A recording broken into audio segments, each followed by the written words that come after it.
नमो अरिहन्ताणं नमो सिद्धाणं नमो आयर्याणं नमो वज्रायाणं नमो ऋभवे सवसागुणं मंगलं भगवान् वीरो मंगलं गौतमो गणी मंगलं कुन्दकुन्दाद्यो जैन धर्मोऽस्तु मंगलम् सर्वमङ्गलमाङ्गल्यं सर्वकल्याणकारकं प्रधानं सर्वधर्माणां जयं जयतु शासनम्। नमः श्रीवर्धमानाय निर्धूतकल्याणमये सालोकानां त्रिलोकानां यद्विद्यादर्पणाय ते। चलिए आज उत्तम तप धर्म की चर्चा प्रसंग प्राप्त है। उत्तम तप किसे कहते हैं, सदा सुत्ता जी के शब्दों में अपन देखते हैं। अब उत्तम तप धर्म का के स्वरूप का वर्णन करते हैं। इच्छा का निरोध करना वह है तप। किसका नाम है तप? इच्छाओं का निरोध करना उसी का नाम तप है। कि साहब इच्छाओं का निरोध करना, तो ये तो नहीं करने की बात हुई कि कुछ नहीं करना है, इसका ही नाम तप है क्या? कि कुछ करना भी होता है क्या? बस नहीं करने का ही नाम तप है?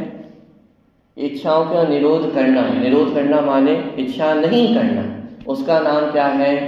तप है। तो फिर करना क्या है? क्या करना है? कि आत्मा में प्रतपन करना, उसका नाम तप है। माने क्या? कि इच्छाओं का निरोध करके अपने वीतराग स्वभाव में लीन होना, और वीतराग स्वभाव में लीन होने से जो वीतराग निर्मल पर्याय उत्पन्न होती है, वही वास्तव में तप धर्म है। तो फिर साहब संयम धर्म क्या था? कल ही तो पढ़ के आए हैं, वो भी वही था, आत्म स्वभाव में लीन होना संयम धर्म है। मोक्ष क्षमा धर्म क्या है? वो भी आत्मा में लीन होना। मार्दव धर्म क्या है? वो भी आत्मा में लीन होना। अरे हमने पहले ही दिन तो समझा था, ये 10 धर्म वास्तव में दर्श नहीं है, धर्म तो एक ही है। एक वीतराग परिणति का नाम ही धर्म है, उसको देखने के नजरिए 10 है। जब जीव अपने स्वरूप में लीन होता है तो क्षमा, मार्दव, आर्जव, सत्य, शौच, संयम, तप, त्याग, आकिंचन, ब्रह्मचर्य, ये सब एक साथ ही प्रकट होते हैं। कौन से गुण की पर्याय है ये सब? चारित्र गुण की। तो चारित्र गुण की एक समय में कितनी पर्याय होंगी? एक पर्याय होगी कि 10 पर्याय होंगी? एक गुण की एक समय में एक ही तो पर्याय होगी। साफ धर्म तो 10 है। अरे धर्म एक ही है, वो वीतराग परिणति वही धर्म है, उसके 10 लक्षण हैं। मानी जब धर्म प्रकट होता है तो उसमें क्षमा भी होती है, मार्दव भी होता है, आर्जव भी होता है, मानी ये सारी चीजें होती हैं। लेकिन प्रसंग प्राप्त हम एक एक विषय को एक एक दिन हम समझ रहे हैं। फिर भी लक्षण तो है ना, एक संयम लक्षण है और एक तप लक्षण है। दोनों में क्या अंतर है? संयम में क्या हो रहा था कि जो हमारा उपयोग अभी बाहर में भटक रहा था, उस उपयोग को समेट करके हम कहाँ लेके आए? अपने आत्मा तक लेकर आए हैं। यदि 7 तत्वों की भाषा में कहें तो जो हमारा उपयोग अभी आश्रम बंध में भटकता था, उसको लेकर के आत्मा तक लेकर आए, इसका नाम संवर प्रकट हुआ। पॉइंट पकड़ में आ रहा है? अब तप में क्या हुआ कि भाई खींच के तो लिया यहाँ पर, अब लेकिन यहीं रुका तो रहना चाहिए ना। फिर यदि बाहर चले जाएगा तो फिर वापस पूरी मेहनत करके वापस लाना पड़ेगा।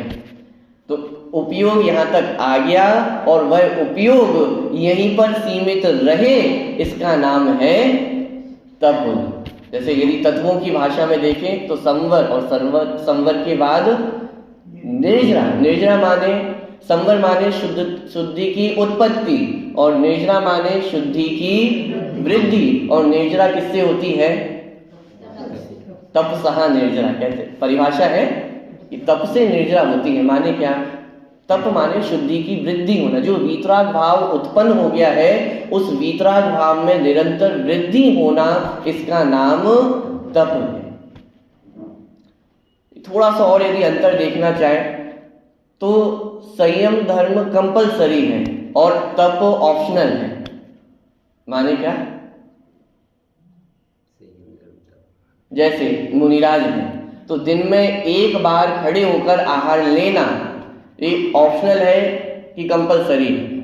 माने जब जब भी वो आहार लेंगे तो उसमें ऑप्शन है कि बैठकर के भी ले सकते हैं, दिन में 2 बार भी ले सकते हैं, कि वहाँ ऑप्शन नहीं है। जैसे 28 मूल गुण है तो 28 मूल गुणों में ऑप्शन है कि 28 में से 25 का पालन कर ले, पूरे का करें नहीं करें, माने वहां पे ऑप्शन नहीं है। नग्नता ऑप्शन नहीं, माने वो कंपलसरी, माने संयम कंपलसरी है। लेकिन तप, उपवास करना कंपलसरी है कि कम से कम हर दूसरे दिन तो उपवास होनी चाहिए, कि अरे महीने भर तक भी उपवास ना करें तो भी चलेगा और महीने भर तक उपवास रखे रहे तो भी दिक्कत है, माने वो ऑप्शनल है। तो आप कहेंगे अच्छा तब ऑप्शनल है तो मोक्ष मार्ग में जरूरी नहीं है। अरे ऑप्शनल का मतलब ये नहीं है कि बिना तप के मोक्ष हो जाएगा। क्या? बिना तप के तो मोक्ष हो ही नहीं सकता। क्यों? क्योंकि अंतिम तप ध्यान भी एक तप है और बिना ध्यान के तो मोक्ष की प्राप्ति होती ही नहीं है। तो तप को ऑप्शनल कहने का मतलब ये नहीं है कि बिना उसके भी मोक्ष हो जाएगा। ऑप्शनल का मतलब ये है कि जीव अपनी शक्ति के अनुसार करता है। माने क्या? संयम में ये तर्क नहीं चलेगा कि जितनी शक्ति है उतना कर ले, कि साहब अभी पूरे नग्न रहने की सामर्थ्य नहीं है तो थोड़े वस्त्र धारण कर ले, वो मुनिपना नहीं कहलाएगा, ऐलकपना हो जाएगा, क्षुल्लकपना हो जाएगा। लेकिन मुनिपना तो वस्त्र रहित दशा ही है, 28 मूल गुणों का पालन ही है, उसमें ऑप्शन नहीं है, उसमें शक्ति प्रमाण ऐसा नहीं चलेगा, उसमें तो जो नियम है वो होंगे ही होंगे। लेकिन तप में तप अपनी शक्ति प्रमाण किया जाता है, जितनी जिसकी शक्ति है, जितना जिसका सामर्थ्य है। मुनिराजों को ये कंपलसरी नहीं है कि हर दिन उपवास करना ही है या हर हफ्ते करना है या हर 10 दिन में करना है। सामर्थ्य ना हो तो हर दिन भी आहार लें और सामर्थ्य हो तो वर्ष भर भी आहार ना लें। पॉइंट पकड़ में आ रहा है? माने अपनी शक्ति के अनुसार वो पालन होता है। तो ये थोड़ा सा एक बेसिक सा डिफरेंस संयम धर्म में और तप धर्म में। लेकिन यदि मूलतः देखा जाए तो संयम धर्म भी एक शुद्धात्मा में लीन होने की जो वीतराग परिणति है वही संयम धर्म है, और तप धर्म भी कि जो वीतराग परिणति प्रकट हुई है उसी में निरंतर वृद्धि होना वह तप धर्म है। अब ये जो तप धर्म है, जैसे हमने संयम के संबंध में समझा था, वैसे यहाँ पर भी समझना कि तप धर्म भी बिना सम्यक दर्शन के संभव नहीं है। 6 डाला की पंक्ति हम पढ़ते हैं। पंक्तियां याद आ रही हैं आपको?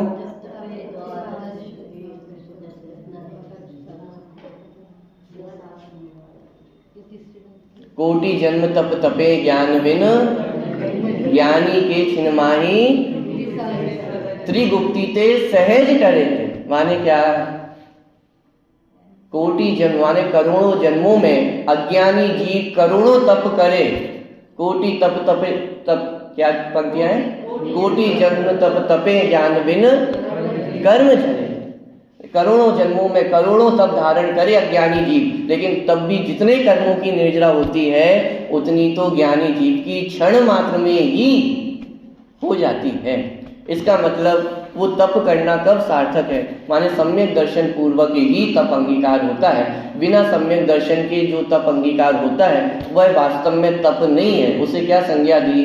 बाल तप, बाल व्रत। बाल व्रत माने जैसे बालकों की चेष्टा होती है ना, तो बालक कैसा होता है? यदि आप उसको खाना ना दो तो बेचारा कैसा रहेगा? छोटा सा बालक है, 1 साल का 2 साल का, आप खाना नहीं दोगे तो क्या होगा? भूखा रहेगा।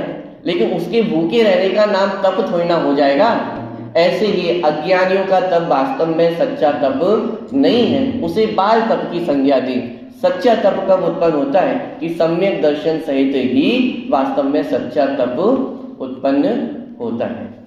ध्यानत राय जी ने भी अपनी पूजन में लिखा, तप चाहे कौन चाहते हैं तप, स्वर्ग के देव भी जिस तप को चाहते हैं, और वो तप कैसा है, कर्म शिखर को वज्र है, माने जो कर्म रूपी पर्वतों को भेदने वाला है वो तप धर्म है। बाद में एक और पंक्ति आती, माने दोबारा ध्यानत राय जी दोबारा लिखते हैं, उत्तम तप सब माही बखाना, कर्म शैल को वज्र समाना। अरे ऊपर तो पंक्ति लिख के आ गए थे, तप चाहे सुरराय कर्म वज्र को, कर्म शिखर को वज्र है। फिर दोबारा पंक्ति लिखी, कर्म शैल को वज्र है। दो दो बार क्यों लिख रहे हैं? ये तप धर्म की महिमा बताई जा रही है कि तप धर्म कितना महान है, कि ध्यानत राय जी भी दो दो बार लिख रहे हैं। एक बार लिख के मन नहीं भरा तो दूसरी बार फिर लिखा कि अरे ये तप साक्षात कर्मों को नष्ट करने वाला है। ये तप वो है जिसको सुर देव भी जिसको चाहते हैं, लेकिन उनको तप नहीं होता है। आज हमें मनुष्य पर्याय प्राप्त हुई है तो ये सुनहरा अवसर छोड़ने योग्य नहीं है। पूजन की पंक्तियों में सबसे अंतिम पंक्ति आती है, बहुत सुंदर है, यानी उसकी एकदम पंक्ति तो मुझे याद नहीं है, लेकिन भाव उसका इस प्रकार है कि जैसे सोने का घर है तो सोने के घर पे रत्नों का कलश चढ़ा दिया जाए तो उसकी शोभा और दुगनी हो जाती है। ऐसे ही आत्म रूपी घर में यदि ये तप रूपी रत्न जड़ित तप को विराजमान कर दिया तो हमारी शोभा भी दुगनी हो जाती है। माने ये वो तप है जिसके माध्यम से जीव साक्षात सिद्ध दशा को प्राप्त करते हैं। तो वो तप कैसा होगा? मात्र 2-4 दिन भूखे रहने का नाम तप होगा? मात्र शरीर को कष्ट देने का नाम तप होगा? यदि भूखे रहने का नाम तप हो तो फिर देवों को तप क्यों नहीं होता है, नारकियों को तप क्यों नहीं होता है? ये सारी चर्चा हम कल संयम धर्म के अंतर्गत करके आ चुके हैं, इसलिए मैं आज उसको फिर से रिपीट नहीं कर रहा हूं। लेकिन ये सारे तर्क तप धर्म के संबंध में भी खड़े होते हैं। मात्र बाहर में भूखे रहने का नाम, शरीर को कष्ट देने का नाम ही तप धर्म नहीं है। अरे जिस तप धर्म से साक्षात मोक्ष होता हो वो तप धर्म मात्र यहीं तक सीमित हो जाएगा कि वो तप धर्म कुछ और है जिसको समझना आवश्यक है। थोड़ी सी चर्चा अपन आगे बढ़ाते हैं। जिनवाणी में तपों की चर्चा 2 प्रकार से की, एक बहिरंग तप और एक अंतरंग तप। बहिरंग तप कितने हैं? 6। बहिरंग तप 6 प्रकार के हैं। नाम याद है किसी को? अनशन, अवमोदर्य, वृत्ति परिसंख्यान, रस परित्याग, विविक्त शय्यासन और कायिक क्लेश। ये 6 बहिरंग तप है और 6 ही अंतरंग तप है। नाम याद है? प्रायश्चित, विनय, वैयावृत्ति, स्वाध्याय, व्युत्सर्ग माने त्याग और अंतिम ध्यान। ये 6 अंतरंग तप है। 6 बहिरंग तप और 6 अंतरंग तप। चाहे बहिरंग तप हो चाहे अंतरंग तप हो, लेकिन इन दोनों ही प्रकार के तपों में प्रधानता एकमात्र शुद्धोपयोग रूप जो वीतराग परिणति है उसकी। माने यदि शुद्धोपयोग रूप जो वीतराग परिणति है उसमें वृद्धि नहीं होती है तो फिर वह तप नाम नहीं है। भले अनंत उपवास हमने अनंत जन्मों में धारण कर लिए, लेकिन यदि वीतराग परिणति में वृद्धि नहीं हुई है इसका मतलब वो तप नहीं है, कहने का तात्पर्य। और दोनों ही विषय में, माने बहिरंग तप के संबंध में भी और अंतरंग तप के संबंध में भी टोडरमल जी ने बहुत व्यवस्थित इसका स्पष्टीकरण किया कि ये बहिरंग तप और अंतरंग तप का क्या स्वरूप है। कि जैसे अनशन आदि बाह्य तप है और प्रायश्चित आदि जो अंतरंग तप है उनको तप क्यों कहा? क्योंकि अनशन आदि के माध्यम से, माने अनशन आदि के साधन से प्रायश्चित आदि रूप प्रवर्तन करके जो वीतराग भाव रूप सच्चा तप है उसका पोषण हो तो ये सब उपचार से तप कहने में आते हैं। माने क्या? बिना तप के नहीं हो सकता है। क्या? बिना तप के नहीं हो सकता है क्या? अंतर वीतरागता की वृद्धि बिना तप के माने तप का ही मतलब है कि अंतरंग में वीतराग परिणति होना, बहिरंग तप आदि जो भी है। वो ही अपन समझ रहे हैं, उसी में पूरा विस्तार में कर रहा हूं। तप संज्ञा क्यों दी? माने चाहे बहिरंग तप हो चाहे अंतरंग तप हो। बहिरंग तप को क्या कहा? साधन कहा, माने सहायक कहा। किसका? प्रायश्चित आदि अंतरंग तप का, कि बाहर में अनशन आदि के माध्यम से क्या करना कि प्रायश्चित आदि में प्रवर्तन करना। लेकिन प्रायश्चित आदि प्रवर्तन नाम का माने प्रवर्तन का भी नाम मात्र तप नहीं है। तप कब कहलाएगा कि प्रायश्चित आदि में प्रवर्तन करके वीतराग परिणामों में वृद्धि होना, इसका नाम तप है। माने क्या कि वीतराग भाव का तो ज्ञान ना हो और मात्र बाह्य क्रिया का ही लक्ष्य हो तो वो वास्तव में तप नहीं। सब ऐसा क्यों? ये तो गलत बात है कि बाहर में इतना सब कुछ कर रहे हैं तो उसको तप तो कहना चाहिए ना। विचार करके देखिएगा, वास्तव में ज्ञानियों को बाहर का जो त्याग है उसकी इच्छा भी कहाँ है? ज्ञानियों को वैसे तो इच्छा होती ही नहीं है, और यदि किसी चीज की इच्छा होती है तो वो भी किसकी होती है? कि एक आत्म स्वरूप में लीन होने की तो इच्छा है, एक आत्म स्वरूप में लीनता है, बस यही एकमात्र इच्छा है। अब जब तक उपवास उस लीनता में सहायक है, बहिरंग तप को साधन कहा था, साधन माने सरल शब्दों में कहूं तो सहायक। तो जब तक उपवास आत्मा में स्थित होने में सहायक है तब तक मुनिराज उपवास को धारण करते हैं। और जब वही उपवास यदि आत्म साधना में बाधक बनने लग जाए तो मान लो कोई मुनिराज है और 1 महीने तक उपवास उन्होंने किया, अब लेकिन यदि शरीर शिथिल होने लग जाए तो फिर क्या करेंगे कि यदि वही उपवास आत्म स्थिरता में बाधक बनने लगे तो उपवास को छोड़ करके आहार ग्रहण करते हैं। इससे क्या समझ में आया?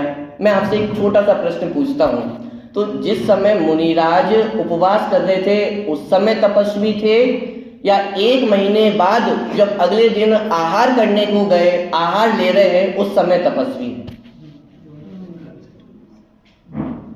यदि आप कहेंगे कि जिस समय उपवास कर रहे थे उस समय तपस्वी हैं, तो फिर 1 महीने 1 दिन बाद जब वो आहार लेने गए तो फिर तपस्वी नहीं है? क्या आहार लेते लेते मुनिराज तपस्वी है या नहीं है? अरे आहार लेते हुए भी तपस्वी हैं, आहार नहीं करते हुए भी तपस्वी हैं। इससे कम से कम इतना तो समझ में आता है कि तप का संबंध मात्र खाने पीने से, ना खाना खाने से है और ना खाना छोड़ने से। तो फिर साहब इन्हें तप कहा क्यों जाता है? इन्हें तप क्यों कहते हो? क्योंकि अंतरंग में जो तप प्रकट हुए हैं उनकी प्रकटता ये बहिरंग तपों के माध्यम से ही होती है। तपस्वी किसे कहा जाएगा? कि जो अनशन करता हुआ दिखाई देगा, जिसने एकाशन किया होगा, जिसने रस परित्याग किया है, विविध संयासन है, काय क्लेश है। माने अंतरंग में जो वीतराग परिणति प्रकट हुई है उसका प्रकटपना किससे होगा? कि वो बाह्य तपों के माध्यम से ही होने वाला है। इसलिए इन्हें भी तपों की संज्ञा दी है। लेकिन कोई बाह्य आचरण को ही यदि तप मानकर बैठ जाए तो कि जो सच्चा तप है उससे तो दूर ही हो गए ना। जो वास्तविक तप था वो तो स्वरूप समझ में ही नहीं आया। तो वास्तविक तप क्या है कि जब जीव अपने आत्म स्वरूप में लीन होता है तो उस वीतराग परिणति को ही तप कहा जाता है। और उस तप का प्रकटीपना किससे होता है? कि अनशन, ऊनोदर, रस परित्याग, वृत्ति परिसंख्यान, स्वाध्याय, ये सब उसके माने उसका प्रकटीकरण है। कि अंतरंग जो शुद्धता हुई है उसका प्रकटपना कैसे हो, कैसे समझ में आए कि कोई तपस्वी है और कोई तपस्वी नहीं है। इन तपों के माध्यम से समझ में आता है कि कोई तपस्वी है और कोई तपस्वी नहीं है। अब ध्यान देना, थोड़ा सी यदि वॉल्यूम स्लो कर दें। चलिए ठीक है, बैठे रहिए, अभी आवाज नहीं आ रही। जैसे चलिए अंतरंग तप माने कि वीतराग परिणति। अब जिसको वीतराग परिणति प्रकट है उसको तो बहिरंग में तप होंगे ही होंगे, लेकिन बहिरंग तप हो तो अंतरंग तप हो ही हो ये जरूरी नहीं। माने क्या कि जैसे अपन ने सुबह उदाहरण देखा था वो सिगरेट वाला, कब देखा, दोपहर में या सुबह? दोपहर में देखा था। चलो दोबारा समझ लो आप, मानो कोई सिगरेट पी रहा हो व्यक्ति और लेकिन उसके अंतरंग में परिणाम कैसे है कि अरे ये सिगरेट पीने योग्य नहीं है। अरे यदि मैं चला गया सिगरेट पी करके तो मेरे परिवार का क्या होगा, कि मुझे ये सिगरेट छोड़ देनी चाहिए। भले ही डेली सिगरेट पीता हो लेकिन परिणाम उसके कैसे हो गए हैं, परिणाम ये सिगरेट अच्छी नहीं है, छोड़ देना चाहिए।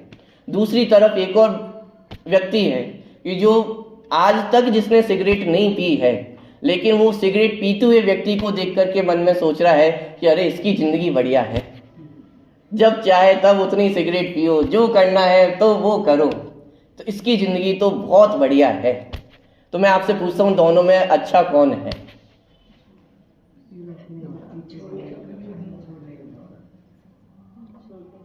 कौन अच्छा है? अच्छा कौन अच्छा दिख रहा है कि दिख तो वो व्यक्ति अच्छा रहा है जो नहीं पी रहा है, लेकिन बाहर के अच्छे दिखने मात्र से अंतरंग परिणामों की व्याप्ति नहीं है। किसी की क्रिया अच्छी दिख रही है तो परिणाम अच्छे होंगे ही होंगे, ये नियम नहीं है। हाँ, लेकिन जिसके परिणाम अच्छे हैं उसका बहिरंग भी अच्छा होता ही है। आप कहेंगे साहब सिगरेट कहाँ छूटी? अरे आज नहीं तो कल उसकी सिगरेट छूटने ही वाली है। लेकिन जो व्यक्ति आज सिगरेट नहीं पीता हुआ दिखाई दे रहा है ये नक्की है कि आज नहीं तो कल उसके मुंह में सिगरेट आने वाली है। पॉइंट पकड़ में आ रहा है? माने व्याप्ति अंतरंग से बहिरंग की है, बहिरंग से अंतरंग की नहीं है। इसलिए जब अंतरंग में वीतराग परिणति प्रकट होती है तो बाहर का जितना उपवास है, जितना बाह्य आचरण है वो सब तप नाम प्राप्त करता है। लेकिन अकेला बाहर का उपवास हो और अंतरंग में आत्मा की खबर ही नहीं है तो वास्तव में तप नाम भी प्राप्त नहीं करता है। बात ख्याल में आ रही है या नहीं आ रही है? वास्तव में तो अभी हमें तपों का भी सच्चा स्वरूप कहाँ ख्याल में है? माने क्या, तपों को नहीं जानते हैं क्या? 6 बहिरंग तप हैं, 6 अंतरंग तप है, सब तो जानते हैं तप के बारे में। मैं आपसे पूछता हूँ उपवास किसका नाम है? पहला तप है बहिरंग अनशन तप, किसका नाम है अनशन तप? साहब भोजन नहीं करना दिन भर, इसका नाम अनशन तप है ना? क्या मात्र भोजन नहीं करना इसी का नाम अनशन तप है? अच्छा तप क्यों किए जाते हैं? कि जिसके कारण कषायें कम हो जाए, इसलिए तो अपन तप करते हैं कि कषायों में कमी आए। लेकिन सच सच आप बताना, जिस दिन हम उपवास करते हैं उस दिन सच में कषाय कम होती हैं और बढ़ जाती हैं?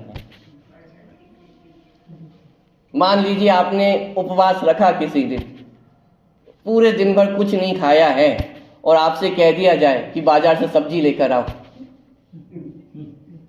क्या होगा? समझ नहीं आता है, उपवास रखा हुआ है, कुछ भी नहीं खाना है और क्या कह रहे हो सब्जी लेकर आओ। घर के बाहर हम पैदल इतनी धूप में, क्या हो गई?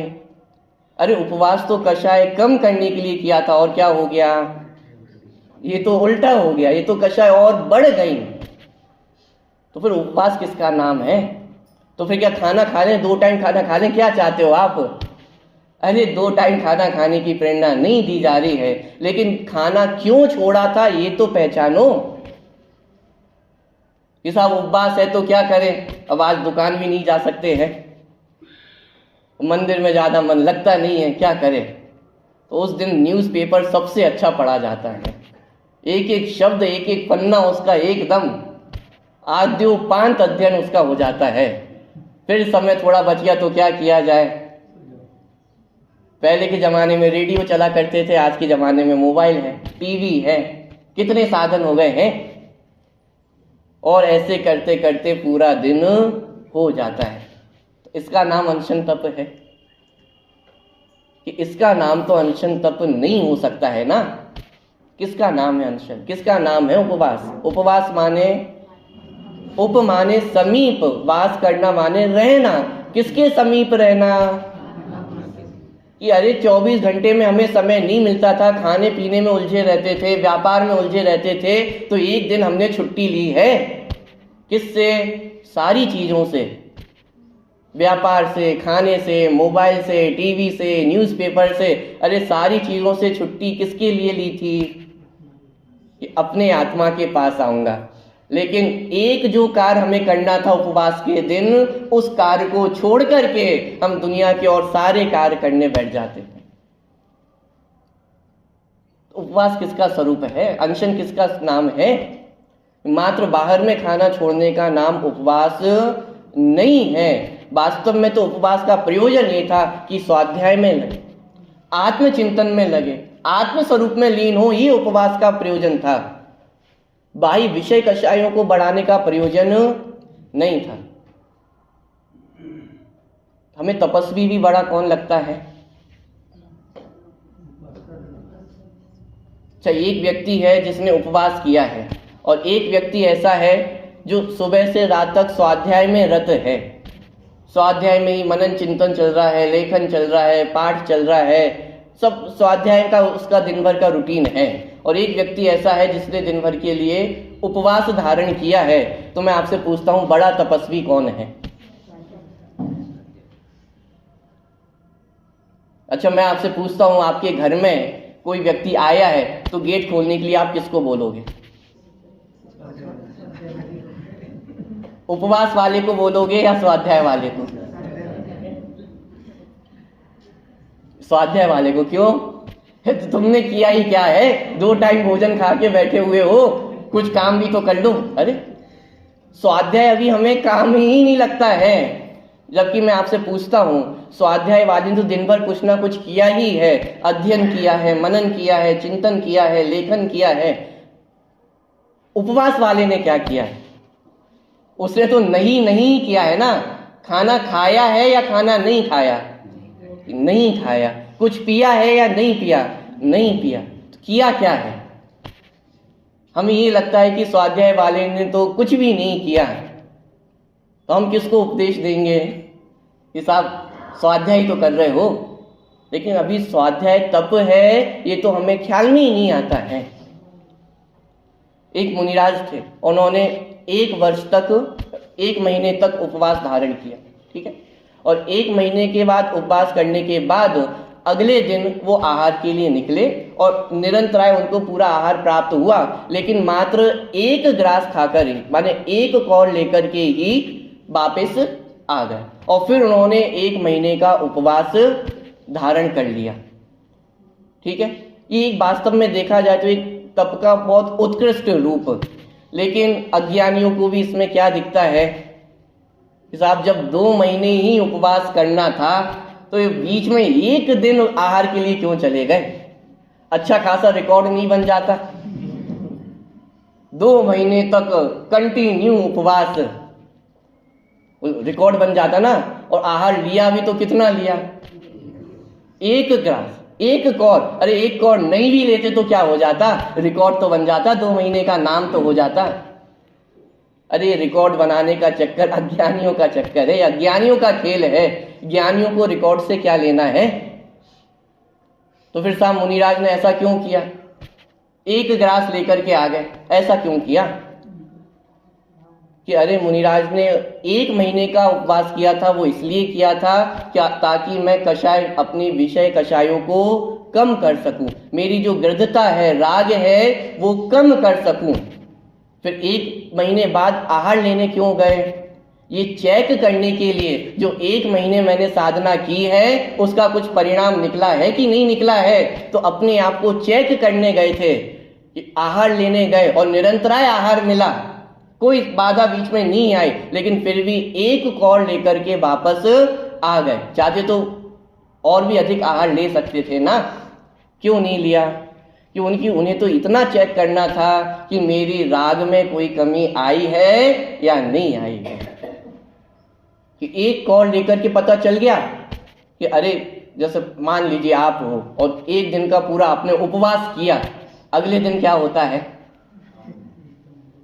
सुबह से ही सबसे पहले क्या चाहिए? साहब मंदिर कर रहा है, दर्शन कर रहा है, अब लाओ जल्दी से। क्यों? एक दिन पूरा उपवास किया है ना, तो अगले दिन तो भरपेट खाऊंगा कि नहीं खाऊंगा? तो भरपेट खा लिया तो इसमें तो कषाय कहाँ कम हुई। लेकिन मुनिराज ये चेक करने गए थे कि मेरे पास भोजन होगा, निरंतराय आहार प्राप्त हुआ है, लेकिन उसके बाद भी भोजन सामने रखा होने पर भी कितना सा आहार लिया? 1 कौर का। जैसे कहता है ना कि यदि मुंह को लग जाए तो फिर छूटता नहीं है, या रस लग जाए तो फिर कैसे छूट जाए? तो रस ले लिया है, स्वाद ले लिया है, लेकिन उसके बाद भी भोजन का विकल्प नहीं आया। इसका मतलब ये नक्की हो गया है कि मेरे राग कषाय में कमी आ गई है। पुनः फिर 1 महीने का फिर उपवास धारण करें। यानी प्रयोजन रिकॉर्ड बनाना नहीं था, प्रयोजन क्या था कि मेरे अंदर कषायों की कमी हुई है या नहीं हुई है। तप का प्रयोजन क्या है? उपवास का प्रयोजन क्या है? अरे उपवास का प्रयोजन तो भोजन के प्रति गृद्धता कम करना था, बल्कि हम उल्टा क्या कर लेते हैं? एकासन किसे कहते हैं? दिन में 1 बार आहार लेना। तो दिन में 1 बार आहार लेना मतलब कि पूरे दिन भर का काम 1 बार में कर लेना, यही तो मतलब होगा ना।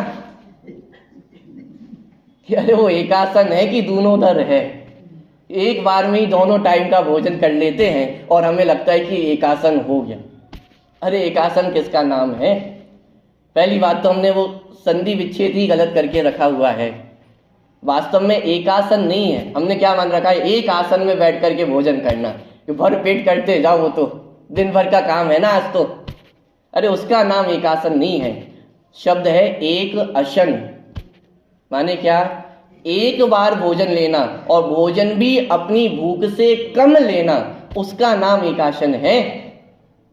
पॉइंट पकड़ में आ रहा है? इसका नाम एकासन नहीं है कि भर पेट 1 बार में खा लो फिर दिन भर काम चल जाएगा।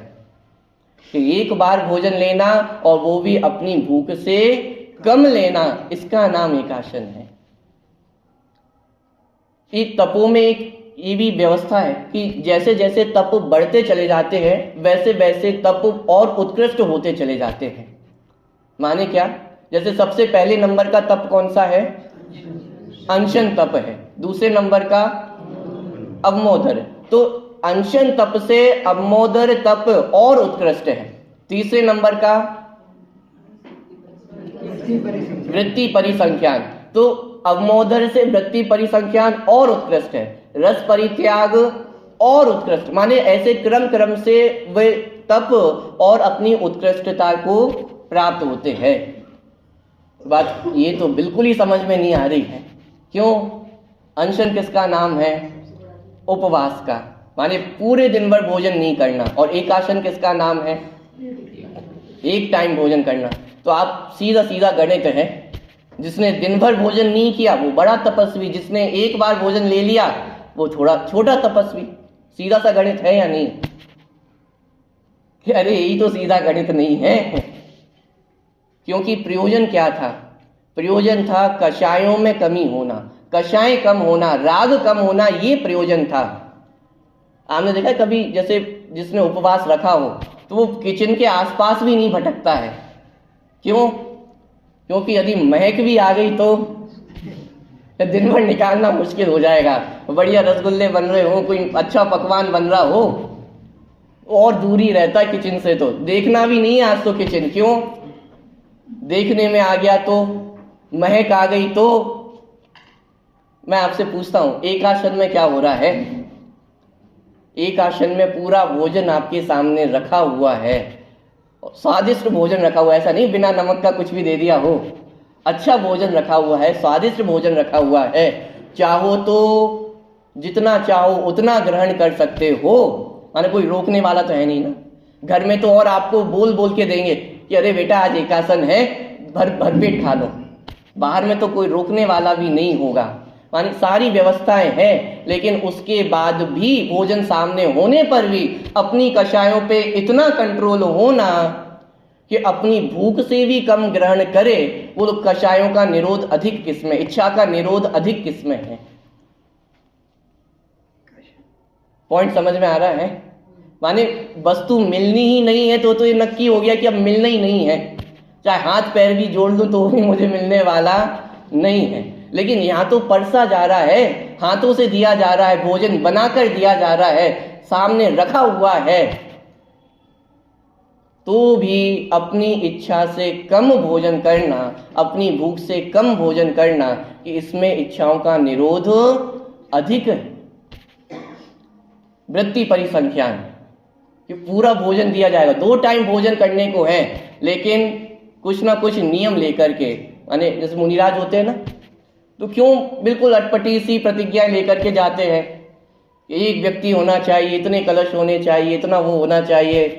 कभी कभी तो ऐसी प्रतिज्ञा ले लेते कि एक गाय हो, उसके सींग में रोटी हो, उसमें ये हो वो हो। क्यों ले ली ऐसी अटपटी प्रतिज्ञाएं?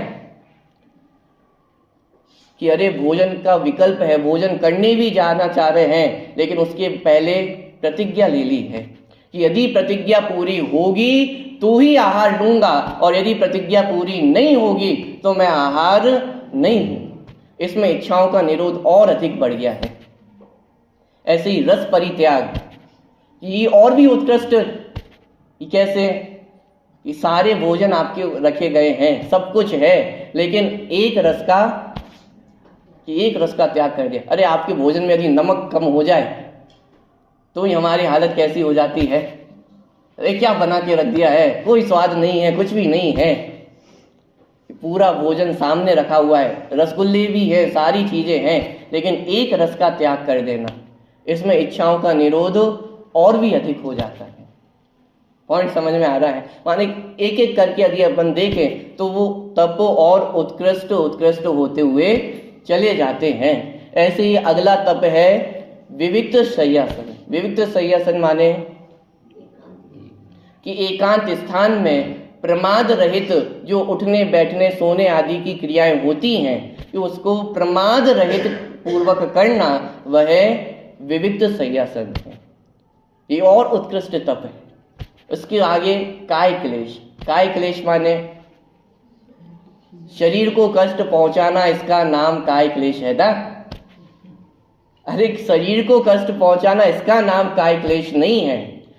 आत्म आराधना को अधिक महत्व देना, इसका नाम काय क्लेश है। माने क्या? कि आत्म आराधना अधिक महत्वपूर्ण है या शरीर की सुरक्षा अधिक महत्वपूर्ण है? कि शरीर की सुरक्षा की अपेक्षा आत्म आराधना को अधिक महत्व देना, इसका नाम काय क्लेश है। कभी कभी आप लोगों को विचार नहीं आता, मुनिराज जंगल में ही क्यों रहते हैं? नगर में सारी सुख सुविधाएं हैं, तो आराम से यहाँ आत्म आराधना कर सकते हैं या नहीं कर सकते? जंगल में तो मच्छर हैं, कीड़े हैं, पशु पक्षी हैं, तो वहां ज्यादा दिक्कत होगी कि नगर में तो कुछ भी नहीं, सुख सुविधाएं, आजकल तो सारी सुख सुविधाएं हैं, तो आराम से रहो, आराम से आत्म आराधना करो। जंगल में जाकर के क्यों करते हैं? कि अरे भाई जंगल में तो पशु पक्षी है, वो अधिक से अधिक क्या खाएंगे? तन को खाने वाले हैं। लेकिन नगर में मनुष्य है, मनुष्य क्या खाएंगे? मन खाने वाले हैं, उपयोग को खाने वाले हैं। कि महाराज जी मंदिर बनवाना है, कैसे करें, क्या करें, यहाँ ये चल रहा है, यहाँ वो चल रहा है, दुनियादारी की बातें नहीं करने लग जाओ। कोई तो अपने रिश्ते संबंध निकालने लग जाते हैं, सब अपना अपना विचार कर लें। तो मुनिराज क्यों जंगल में रहते हैं? पशु पक्षी है, अधिक से अधिक तन ही तो खाएंगे, लेकिन उपयोग को खाने वाले मनुष्य ये नगरों में बसते हैं, इनसे दूर रहना है। विचार तो करके देखिए, इतनी गर्मी में, भयंकर मई जून की गर्मी में, और पर्वत की शिलाओं पे जाकर के बैठ जाते हैं। क्यों बैठ गए हो? शरीर को कष्ट पहुंचाना इसलिए? अरे शरीर को कष्ट पहुंचाना प्रयोजन नहीं है। प्रयोजन ये है कि इतनी गर्मी में शिला पर जाकर के बैठूंगा तो कोई मनुष्य पटकेगा भी नहीं आसपास। पॉइंट समझ में आ रहा है? माने जो विषय कषाय के, राग के, द्वेष के साधन हो सकते हैं, उन सब से दूर जाकर के मुनिराज अपनी आत्म साधना करते हैं। अब नगर या तो जंगल, 2 ही ऑप्शन है, इसके अलावा तो और कुछ है नहीं। तो मुनिराजों ने किसको चुना? जंगल को सुख। पॉइंट पकड़ में आ रहा है? माने जबरदस्ती काय को नुकसान पहुंचाना, शरीर को नुकसान पहुंचाना, ये काय क्लेश का प्रयोजन नहीं है। काय क्लेश का प्रयोजन मात्र इतना है कि आत्म आराधना में इतने लीन हो जाते हैं कि काय की तरफ भी उनका ध्यान नहीं जाता। ये काय क्लेश है। अब ये एक एक करके तप उत्कृष्ट ही होते चले जा रहे हैं। और ये सब कैसे हैं? बहिरंग तप। अब इसके बाद यदि अंतरंग तप देखें तो कौन सा तप है? प्रायश्चित तप। प्रायश्चित माने कि अब कोई दोष हो गया हो, कोई अपराध हो गया हो तो क्षमा, माने अपने गुरु के माध्यम से, आचार्य आदि के माध्यम से अपने प्रायश्चित करना, अपने दोषों का निराकरण करना। यदि कोई आचार्य दंड भी दें तो उस दंड को भी सहर्ष स्वीकार करते हैं। हमें कोई दंड दे तो हम तो तुरंत ये विचार करते हैं कि अरे उसने भी ये गलती की थी और उसको तो कम दंड मिला था। विद्यार्थियों की तो यही सबसे बड़ी समस्या होती है, एक ही गलती पे टीचर ने उसे कम दंड दिया और मुझे ज्यादा पनिशमेंट। अन्याय है कि नहीं है? मुनिराज जब प्रायश्चित लेते हैं तो ये सोचते होंगे, मुनिराजों के संग में भी तो ये होता होगा ना, आचार्य जब दंड देते होंगे तो क्या होता होगा कि दो मुनिराज है और दो मुनिराजों से एक जैसा अपराध हुआ, लेकिन एक को अलग दंड और एक को अलग दंड। तो मुनिराज क्या विचार करते होंगे?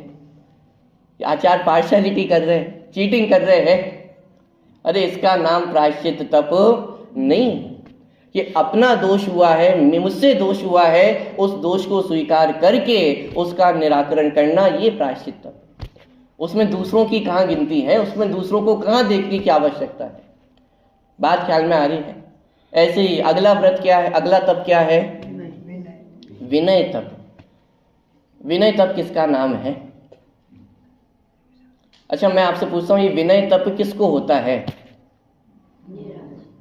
ये तप की चर्चा किसकी है? मुनिराजों की चर्चा है ना। तो विनय माने क्या?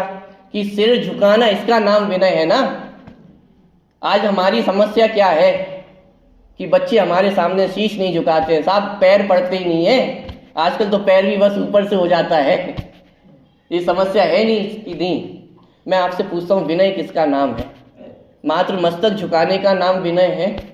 यदि मात्र मस्तक झुकाने का नाम विनय है तो मैं आपसे पूछता हूँ, ये विनय तप श्रावकों को होने वाला तप है या मुनिराजों के जीवन में होने वाला तप है?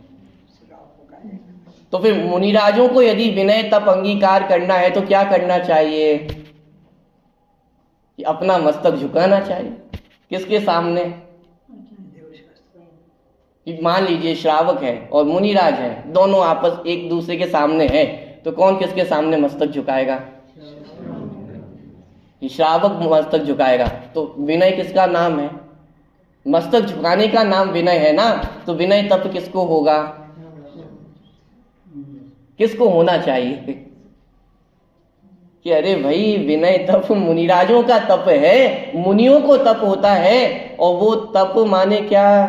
कि किसी के सामने मस्तक नहीं झुका रहे हैं तब भी विनय तप है। और श्रावक सबके सामने मस्तक झुका रहा है तो भी, माने ये विनय तप का क्या स्वरूप है? मात्र मस्तक झुकाने का नाम विनय नहीं। किसका नाम है विनय? कि अपने ज्ञान स्वरूप का, अपने दर्शन स्वरूप का, अपने चारित्र स्वरूप की विनय होना, इसका नाम विनय है। 4 प्रकार की विनय बताई जिनवाणी में: ज्ञान विनय, दर्शन विनय, चारित्र विनय और उपचार विनय। माने क्या? अपने ज्ञान स्वरूप का आदर होना, ये ज्ञान विनय। और जिन्होंने अपने ज्ञान स्वरूप को लखा है ऐसे ज्ञानियों की विनय होना, ये उपचार विनय। जिन्होंने सम्यक दर्शन, माने सम्यक दर्शन प्राप्त करना, ये दर्शन विनय। और जो सम्यक दृष्टि जीव है उनके प्रति विनय होना, ये उपचार विनय। जो अपने जीवन में चारित्र अंगीकार करना, ये चारित्र विनय। और जो चारित्रवंत है उनको उनकी विनय होना, ये उपचार विनय। बात ख्याल में आ रही है? माने वास्तव में विनय भी किसे प्रकट होती है? हम जिसे विनय समझते हैं कहीं वो मिथ्यात्व तो नहीं है क्या? विनय भी 3 प्रकार की कही। विनय सबसे बड़ा पाप है, विनय सबसे बड़ा पुण्य है और विनय सबसे बड़ा धर्म है। पंक्तियां पढ़ते, विपरीत एकांत विनय के, संशय ज्ञान कुनय के। ये किसके भेद है? मिथ्यात्व के भेद है। विपरीत एकांत विनय, अरे विनय नाम का एक मिथ्यात्व है। मिथ्यात्व माने सबसे बड़ा पाप। ये कुलदीप कुगुरु कुशास्त्र के सामने अपना शीश झुकाना, ये विनय मिथ्यात्व है। हर किसी के सामने अपना शीश झुका देना, ये विनय मिथ्यात्व है। विनय सबसे बड़ा पुण्य भी है। क्यों? 16 कारण भावनाओं में एक विनय संपन्नता, 16 कारण भावना है कि ये वो पुण्य है जिसके माध्यम से तीर्थंकर प्रकृति का बंध होता है। माने इससे और उत्कृष्ट पुण्य क्या होगा? सबसे बड़ा पुण्य है। और विनय तप के रूप में सबसे बड़ा धर्म है। क्यों? क्योंकि इन तप के माध्यम से कर्मों की निर्जरा होती है। कर्म शिखर को वज्र है, ये कर्म रूपी पर्वतों को भेदने वाला है। इसलिए विनय सबसे बड़ा धर्म है। लेकिन आज हमने इस विनय का स्वरूप क्या बना दिया है? विनय किसको समझते हैं? कि दूसरों को हम अपने सामने झुकाना चाहते हैं, और इसको हम क्या समझते हैं? ये विनय है। कोई आपके साथ भी यदि बहुत आपकी प्रशंसा करता हो, आपके आगे पीछे घूमता हो, तो हम क्या कहते हैं? अरे ये तो बहुत विनयशाली जीव है। लेकिन वास्तव में क्या मात्र इसका नाम विनय है? इसका नाम विनय नहीं है। कि विनय का क्या स्वरूप है? कई विनय धर्म के नाम पर हम विनय मिथ्यात्व का तो पोषण नहीं कर रहे हैं। ये बहुत गंभीरता से विचार करने वाली बातें हैं। बात ख्याल में आ रही है? अगला तप कौन सा है? प्रायश्चित हो गया, विनय हो गई, और वैयावृत्ति। वैयावृत्ति माने सेवा करना, इसका नाम वैयावृत्ति है। तो फिर मैं आपसे पूछता हूं, सेवा करना वैयावृत्ति है या सेवा करवाना वैयावृत्ति है? नहीं आया प्रश्न समझ? वैयावृत्ति तप किसको होता है? साहब मुनिराजों को होता है। लेकिन कहते क्या है हम? कि वैयावृत्ति करने जा रहे हैं। तो कौन जा रहा है वैयावृत्ति करने? ये हम जा रहे हैं। और वैयावृत्ति तप किसे होगा? पॉइंट पकड़ में आ रहा है? माने कहते हम ये है कि हम वैयावृत्ति करने जा रहे हैं, तो वैयावृत्ति तप किसमें है? पैर दबाने में वैयावृत्ति है या पैर दबाने में वैयावृत्ति है? क्वेश्चन समझ में आ रहा है? इस हिसाब से देखा जाए तो पैर दबाना तो वैयावृत्ति नहीं हो सकता है। क्यों? क्योंकि वास्तव में तो वैयावृत्ति तप किसको होता है? मुनिराजों को होता है। लेकिन पैर दबाना वैयावृत्ति है क्या? और यदि इसका नाम वैयावृत्ति हो तो फिर ऐसा तप कौन नहीं चाहेगा? आप नहीं चाहते हो कि आप लेटे रहो और आपके कोई पैर आके दबा जाए और इसका नाम तप हो जाए? ऐसा तप कौन नहीं चाहेगा? ऐसा तप तो हर कोई चाहेगा। तो वैयावृत्ति किसका नाम है? वास्तव में तो जब आत्मा में परिणाम स्थिर ना हो तो ऐसे में पैर दबाना, सेवा करना, उसका नाम वैयावृत्ति है। दोनों ही चीजें, सेवा करना और जिनकी सेवा की जा रही है, अरे दोनों को ही वैयावृत्ति होती है। वास्तव में तो ये वैयावृत्ति तप मुनिराजों का तप है कि जब संघ में एक मुनिराज का स्वास्थ्य स्थिर ना हो, परिणाम आत्मा में स्थिर ना हो रहे हो, तो उनकी बीमारी को दूर करने के लिए पैर दबाए जाते हैं, सेवा की जाती है। तो सेवा करने वाले को भी वैयावृत्ति है और जिनकी सेवा हो रही है उनको भी वैयावृत्ति तप है। दोनों को ही वैयावृत्ति तप है। क्यों? दोनों का ही प्रयोजन क्या है? कि परिणाम आत्म स्वरूप में स्थिर हो। पॉइंट पकड़ में आ रहा है? कि जैसे मान लो आपको प्यास लग रही हो तो क्या करना चाहिए साहब? अरे आत्मा को प्यास लगती ही नहीं है, क्या किया जाए? बहुत तेज प्यास लग रही, एकदम गर्मी से आए हो आप, मई जून की गर्मी है और भागते भागते आए हो, पसीना बिल्कुल तरवतर हो चुके हो आप, बिल्कुल पसीना बह रहा है और आते से आपने क्या बोला? पानी चाहिए। और कोई आपको उपदेश देने लग जाए, साहब आत्मा तो पानी पीते ही नहीं है, पानी को छूते ही नहीं है, आत्मा को पानी की आवश्यकता ही नहीं है, क्या होगा आपका? तो क्या करना चाहिए? यानी भाई प्यास लग रही है, पहले पानी दे दो, उसके बाद उपदेश दिया जाएगा तो वो अंदर में थोड़ा जाएगा। लेकिन यदि बिना पानी के उपदेश दिया जाएगा तो उल्टी कषाय और बढ़ने वाली है।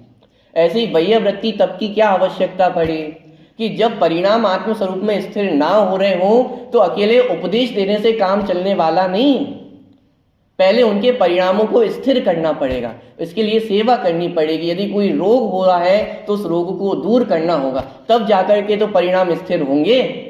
पॉइंट पकड़ में आ रहा है? माने वहां पे प्रयोजन क्या है कि परिणामों को पुनः आत्म स्वरूप में स्थिर करना, इसका नाम वास्तव में वैयावृत्ति है।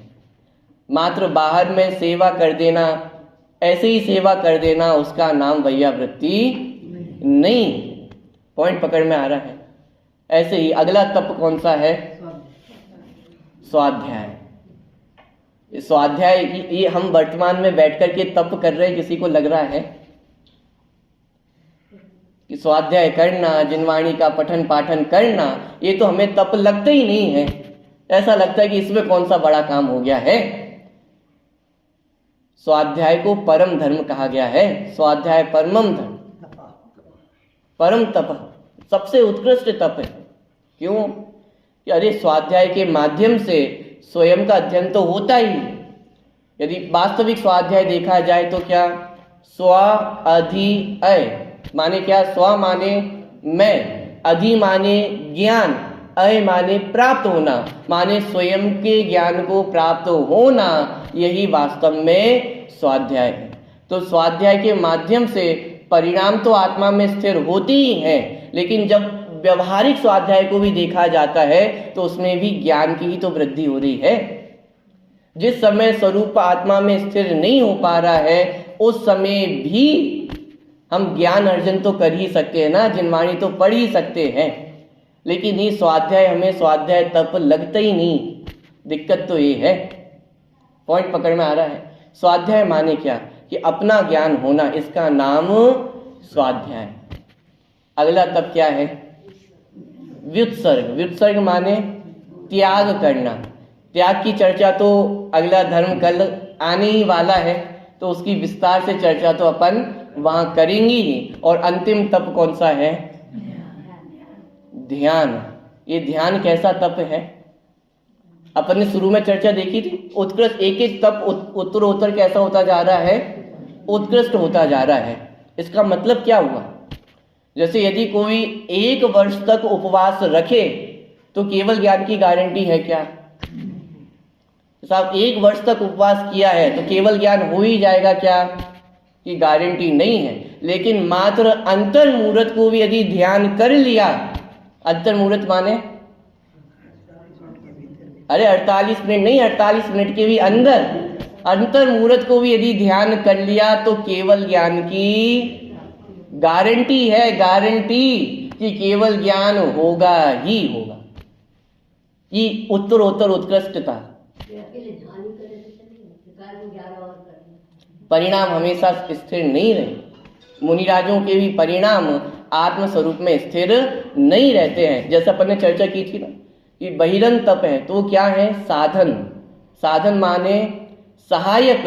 पूरा प्रयास तो उस ध्यान को ही प्राप्त करने का है। आत्म स्वरूप में लीन होने की तो सारी प्रक्रिया है। अब उस आत्मलीनता में जो जो सहायक है उसे भी तप की संज्ञा दी गई है। इसलिए उपवास भी तप है, अनशन भी तप है, रस परित्याग भी तप है, स्वाध्याय भी तप है। क्यों? क्योंकि सब किसमें सहायक हैं? उस ध्यान में ही तो सहायक हैं। ध्यान देना, यदि उस ध्यान में सहायक ना हो तो फिर वो तप कहलाएंगे। तप कहलाते ही इसलिए है क्योंकि वे उसमें सहायक बनते हैं, और सहायक है इसलिए तप है, और सहायक ना हो तो। अब मैं थोड़ा सा प्रश्न उल्टा कर देता हूं। यदि ध्यान ही ना हो तो फिर सहायता किसकी होगी? पॉइंट पकड़ में आ रहा है? नहीं आया?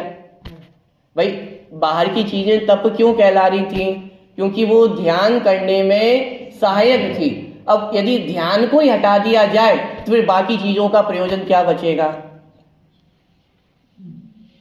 जैसे मैं आपसे पूछता हूं, एक बारात जा रही थी, ठीक है, बारात में सब है, बाराती है, बैंड बाजा है, सारी चीजें हैं, बस एक दूल्हा नहीं है और बाकी सारी चीजें हैं। बोलो बारात है या नहीं है? सब बारात नहीं है, भीड़ है। अभी पुलिस वाले आ जाएंगे डंडा लेकर के, फालतू में शोर मचा रहे हो। तो बारात कब कहलाएगी? कि जब दूल्हा होगा। दूल्हा है तो वही भीड़ बारात है, और दूल्हा नहीं है तो वो बारात भी भीड़ है। ऐसे ही पूरा प्रयास तो उस ध्यान के लिए ही है, पूरा प्रयास तो आत्म स्वरूप में स्थिर होने के लिए ही है। जो जो आत्म स्वरूप में स्थिर होने में सहायक होगा उसको भी तप की संज्ञा दी जाएगी। अरे तप ही क्यों, जब हम संयम की चर्चा करेंगे तो उसे संयम कहा जाएगा, जब क्षमा की चर्चा करेंगे तो उसे भी क्षमा किया कहा जाएगा, बाहर में परिणाम शांत होना इसे भी क्षमा कहा जाएगा, उसे भी मार्ग, माने ये सारे धर्मों में आप घटित कर सकते। पॉइंट पकड़ में आ रहा है? तो ध्यान वो उत्कृष्ट तप है जो अंतर मूर्त को भी यदि अंगीकार कर लिया तो उसके माध्यम से केवल ज्ञान की प्राप्ति नक्की है, नक्की गारंटी है, स्टैम्प पेपर पे लिखकर है कि यदि अंतर मूर्त को ध्यान किया तो गारंटी केवल ज्ञान होना ही होना है। तो हम सभी को भी ऐसा ध्यान करना है या नहीं करना है? तो ऐसा ध्यान नाक का ध्यान करने से हो जाएगा कि नहीं होगा? किसका ध्यान किया जाए कि साहब एक ताबीज ऐसा मिल जाए कि बस उसका निरंतर ध्यान करते रहें तो हो जाएगा ध्यान? अरे ध्यान वो उत्कृष्ट चीज है जो सिर्फ अंतर मूर्त, कितनी देर लगनी है? मात्र 48 मिनट। अरे जितनी देर का अपना स्वाध्याय हो गया है इतनी देर में तो मोक्ष हो जाता, केवल ज्ञान हो जाता। ये वो तप है। तो मात्र नाक का ध्यान, ताबीज का ध्यान, नाभि का ध्यान, इसका ध्यान तो ध्यान तप के अंतर्गत नहीं होता है। वास्तव में तो अपने आत्म स्वरूप का ही ध्यान होना, उसी में लीन होना, वही वास्तव में साक्षात मोक्ष का कारण है। और हम सभी भी ऐसे उत्कृष्ट ध्यान तप को प्राप्त कर शीघ्र ही मोक्ष दशा को प्राप्त करें, इसी मंगल भावना से अभी की बात को पूरी करते हैं।